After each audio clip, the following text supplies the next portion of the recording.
Hello friends.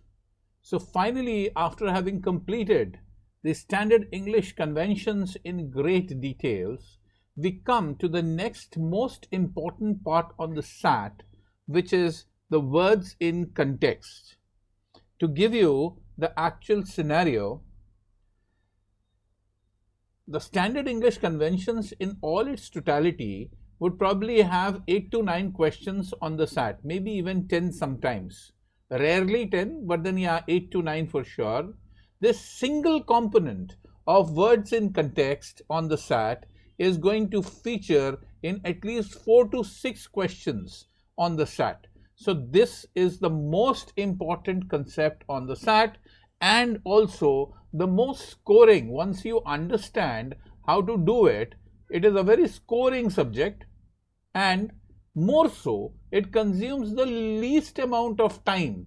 So the questions are actually small, and it would not take you a lot of time to figure out what the answer is. So these questions are time saving. They are plentiful in number. 6 out of 27 is a great number, and obviously they are less time consuming. So on the reading section of the reading and the writing section, of course, on the SAT, you will find a question which will ask you to select the most logical and precise word or a phrase. So as is evident that there could be one word that needs to be sort of either a synonym or needs to be replaced or whatever. So either you can have a word or you can have a phrase. So these are the two different types of or variant of the words in context questions that you might have. To understand the words in context, obviously words or the vocabulary, right, we will take this up in the next section, which is again a very important section for the words in context. We have taken up the vocabulary, how to build your vocabulary for the SAT, what are the methods and what are the kind of words that SAT is going to ask you. But leaving that aside, the most important part is that we need to find out the context in which the word has been used. Simple. A watch will have multiple meanings. A watch is something that you wear on a wrist. Again, that's a watch. So what you watch is a watch, right? And see, it can have the meaning of see, right? So the context in which the word has been used gives you a lot of information about what the word could mean.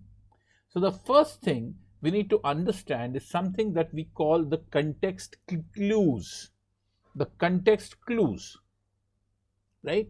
So to understand the word or help guess the word, we need to understand the context clues of what or how the word has been used. Essentially, we could have 6 types of context clues, namely the synonym context clues, or with one that has got the same kind of words, right? So similar kind of words or synonym context clues. We could have the antonym context clues. The antonym context clues, obviously the opposite kind of words. The explanation context clues, we are going to, or the definition kind of where the word is actually defined and you need to find out. The inference, in this one, though we have written smart guessing, it is not really smart guessing, it is the inferring. It would not be the word, the meaning of the word may not be complete in the citation. We will have to infer what the meaning of the word could be. Then there could be some examples or example context clues, and then there could be some punctuation context clues. These two are very rare on the SAT. These are very rare on the SAT, but then yes, these are the ones that probably, and more so, these are the ones that probably we will use the most in our journey of words in context on the SAT. So let's understand one by one how these context clues would work. The synonym context clues, or the writer says the same thing twice, first with a difficult word and then with an easy word to explain what he meant by this word. In this one, we have underlined the word loquacious. Loquacious means somebody who is talkative. Okay, so the same sentence you can find that Adam is very loquacious. He was really talkative, right? So same thing. Talkative means loquacious. So that is what the meaning of the sentence is. So in the antonym context clue, you will have a transition that is contradictory to what the first part of the sentence would mean, right? In the synonym, we had the exact same word. So loquacious would mean talkative.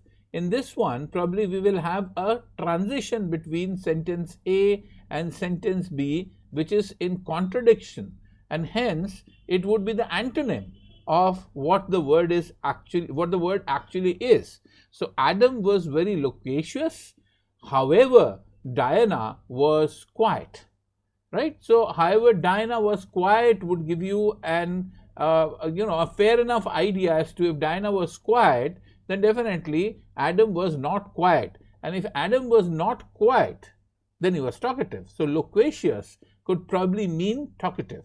That is how it is. So let's take a live example and see how it works. Adam was very gregarious. On the other hand, Diana was quiet. So exactly the same kind of a sentence which says that Adam was very gregarious. On the other hand, again a contrary transition between sentence A and sentence B. So obviously the word gregarious has to be quite the opposite of quiet. Let's check the answers. Introvert is actually equal to quiet, something like that, right? So we can rule out our answer D. Being shy and quiet, same thing, no. Not wanting to meet people, again, would be equal to or more or less equal to keeping quiet. So wanting to meet people is what gregarious would mean. So the most logical answer to this one has to be C. So this is how antonym context clues would work on the SAT. Obviously, SAT examples are a little more difficult than these ones, wherein the context has to be sought out. The definition context clues. In this, the writer explains the definition of a word by using phrases like that is, which means, i.e., that is to say, something like that. So Miguel was loquacious, that is, he loved talking a lot. Great. So it's defining what is loquacious. So I don't think that there is a lot of confusion in this one. So let's see. Adam was very censorious. He criticized his friends. So that would mean that the word censorious would mean that he criticized his friends, right? So that is how it is. So what kind of a person he is? Is he a gentle person? Is he a kind person? Is he an ambivalent person? Or is he a critical person? So obviously the most logical answer to this one would be a critical person, because he was a critic to most of his friends and he criticized his friends. Now next, we turn our attention to the inference context clues, wherein it is not directly mentioned. It is not directly mentioned like in the ones that we have previously seen, like the example or the the definition kind of a thing. So let's look at the inference context clues. To guess the meaning, the readers must use logic and background knowledge of the world for the topic. So let's take an example. Kubrick was very loquacious. He spent hours on the phone with his friends. So what kind of a person Kubrick could be? Obviously a talkative one. He also loved telling long stories during dinner. Also, he gave a long answer to a simple question. Great, fine. So looks like that this person Kubrick is a talkative person. So we can infer out of this whole story, which is narrated out here, the narrative that has been built, that probably this person is a talkative person, and in all probabilities then the word loquacious would mean talkative. So let's take an example. What is the meaning of this word? In the music class he heard cacophony. Some children were singing loudly, some students were loudly beating the drums, One student was loudly practicing the trumpet. However, none of the sounds were good. Great. So definitely there was a lot of confusion in the kind of sounds, because some children were singing, some students were beating drums loudly, one student was practicing loudly, but none of them was pleasant actually. So it is definitely not pleasant. This word cacophony is a negative word. It is definitely not a pleasant sound. So a group of bad children heard cacophony. You cannot hear a group of bad children. So obviously A is not a good answer. Harsh mixture of noises could be an answer. This could be an answer. And harmonious song is definitely not the answer. And a telephonic conversation is also definitely not an answer. So the only answer that choice that we are left with is B. So this is how inference context works. Then we can have example context clues, phrases like for example, like, such as, for instance, for example. Kubrick was very loquacious. For example, he loved meeting and talking with his friends for hours. So same thing, kind of example. What is the meaning of this word? The brothers have a very adversarial relationship. Now we are looking at the word adversarial. We are looking at the word adversarial and trying to find out the meaning of the word adversarial relationship. Definitely it comes from the word adverse, right? This we are going to do in the next section when we actually use some methods. We will use some methods to find out the meaning of words which we have never heard of before. One of them is the root method and the prefix suffix method. So we are going to do that in the next section. But then the brothers have a very adversarial relationship. For instance, they fight a lot over toys. So definitely it is not a pleasant relationship, right? Is it peaceful? No. Is it playful? No. Is it unfriendly? Most likely. Is it hand in glove? Definitely not, right? Definitely not. Definitely not hand in glove kind of relationship. It is an unfriendly relationship, and hence the answer should be C. And the punctuation clues. Very rarely would you find this kind of a clue on the SAT. So world historians must be polyglots. So we are looking at the word polyglots out here with a dash. Knowing several languages. Now we understand this dash. We have already done the punctuation is either to give an explanation, right, like the colon. In this one, this dash is replacing a colon, giving an explanation to what polyglots would mean. So knowing several languages is nothing but the meaning of the word polyglots. So is it understanding world history? Obviously, world historians must understand world history, but this is not the context out here. Studying a foreign language, no. Speaking more than 2 languages, yes. And multi-talented, no. Not the context out here. World historians should always obviously be A, B, C and D. But then out here, the context of the word polyglots is the answer choice C. So to summarize our context clues, synonym contexts are words that have got similar meanings, and the easy word on the right or the RHS is going to explain the difficult word on the LHS. Antonym is the opposite of synonym. So they have a transition, that is a transition of contradiction in between the two sentences, and hence the later half of the sentence is actually opposite to the first half of the sentence.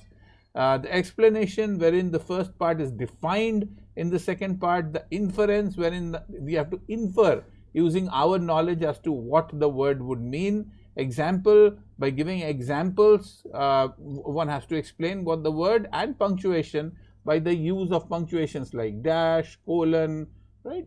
One would explain that these are the meanings of the actual words.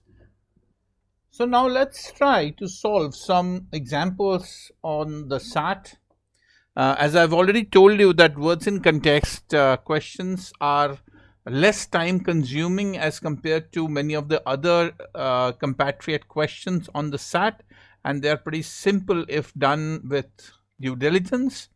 So let's read the question. In recommending Baufi's collection, Song / Sing, a librarian noted that pieces spoken by the word poet don't lose their something, some nature, some kind of nature when printed. Great. So, a poet, the word poet, right?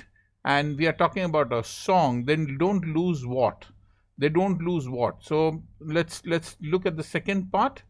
The language has the same pleasant musical quality. So basically, then they don't lose. So it's basically a synonym kind of a question, wherein the definition is pleasant musical quality. So we are looking at the pleasant musical quality, and we are trying to find a synonym to a pleasant musical quality. Is it jarring? Is it scholarly? Is it melodic? Or is it personal? I'm definitely sure jarring is not something which is pleasant musical quality. So we are not looking at jarring, definitely not scholarly, definitely not personal, and hence the simple answer to this one is melodic. Let's look at another one. This one is basically an inference question. So I've taken this one. This is an inference question. So some foraging models predict that the distance bees travel when foraging will decline as floral density increases, but so there is a but. So there is a contradictory transition. Biologists X and Y showed that bees' behavior is inconsistent with this prediction. So basically, it means that if the density of flowers increase, the foraging distance, so the bees would be able to collect the nectar right from then and there, so they would not go to other places to collect. So the distance of foraging would decrease, but the idea behind the whole experiment was that that is not the case. Why would they still go if they find flowers at the same place wherein nectar could be collected? Why would they go? The question is that we need to draw an inference that why. This inference has to be answered. Why would they go? So what is the reason that even though they might have a dense population of flowers, why would they go? Behavior is inconsistent, that if flowers in dense patches are what? The type of flowers. So we are looking at what type of flowers, right? The bees will forage beyond patches of low species richness to acquire multiple resource types. So what kind of flowers? If are they depleted? No, depleted, definitely not. These are all this high density flowers, so definitely not. Yeah, homogeneous, good answer. If the flowers are the same kind, they will not actually collect nectar from the same place. They will go to place for finding different kind of flowers. If the patches are of low species richness, so they will go to different places. Definitely flowers not immature, not dispersed. So the most logical answer to this one should be homogeneous. And the last example that we have taken is of a phrase. It is not a single word. Here we are looking at a phrase. So John on several occasions attempt to reconcile his mother to a notion. So he wanted his mother to reconcile to a notion, but found it difficult. Matty always took refuge in self-pity and tears. The moment the son tried to reconcile her to a notion, or he wanted her to understand a notion, she would indulge into self-pity and tears. Her son's desires were incomprehensible to her, and that was all. So she has got nothing to do with her son's desires. She was not interested in them. But the son tried to reconcile her to a notion. So most logically, what reconcile his mother would mean? Get his mother to accept? Maybe. Get his mother to apologize for? Definitely not. Get his mother to match? No. Get his mother to reunite with? Definitely not. The most logical answer to this one is the answer A.